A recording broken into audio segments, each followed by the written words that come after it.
All right. We're doing the Rhapsody thing.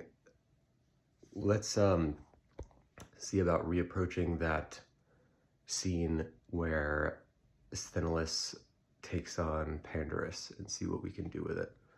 Give it a shot.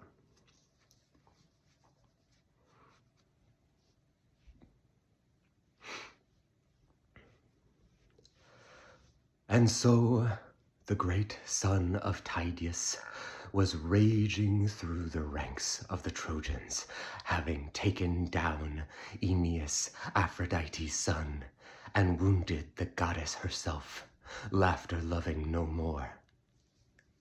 Meanwhile, his attendant Sthenelus was chasing down the great horses of Tros that Aeneas used as his powerful team.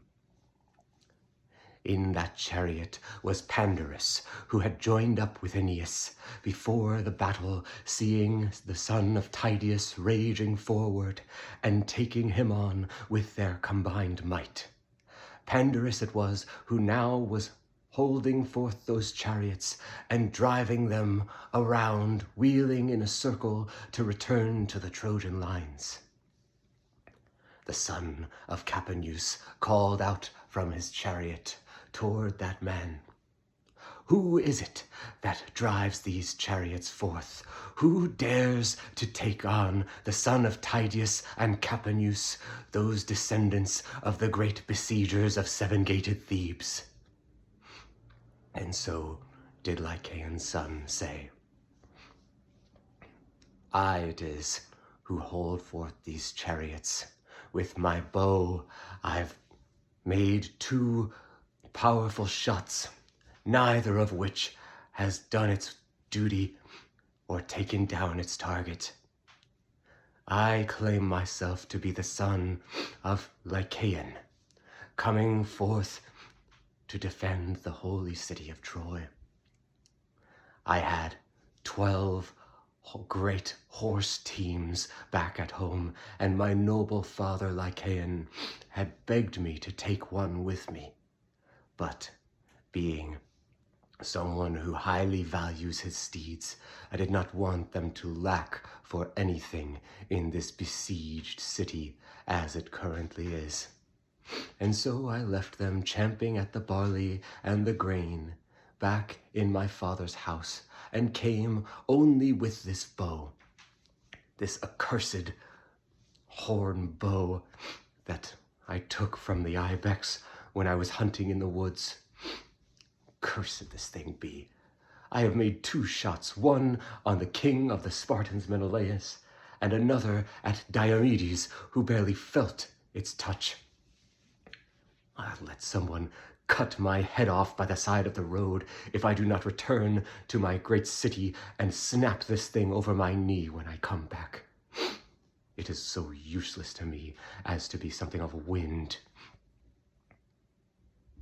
Thus, venting his frustrations, he spoke to the son of Capaneus, and he said to Sthenelus, who might you be that take me on and challenge, I, who claim myself to be a great archer and to be a comrade of the king of the Dardans, Aeneas?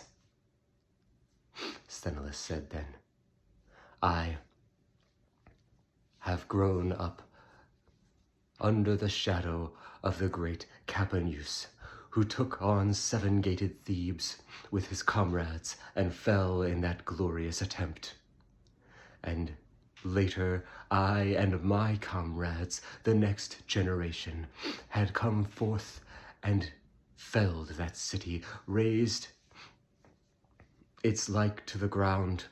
Even if we did not destroy the walls itself, we razed our fathers' memory to the ground, outdoing their honor. I am Sthenelus, comrade of Diomedes, and I will measure my strength against yours on this day.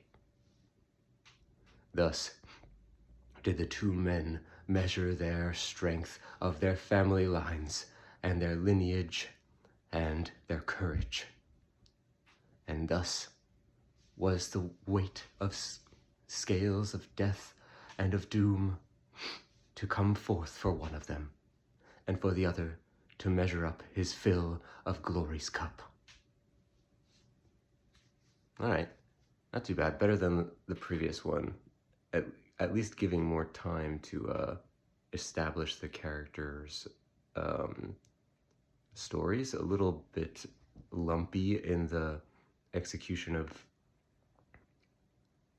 of like what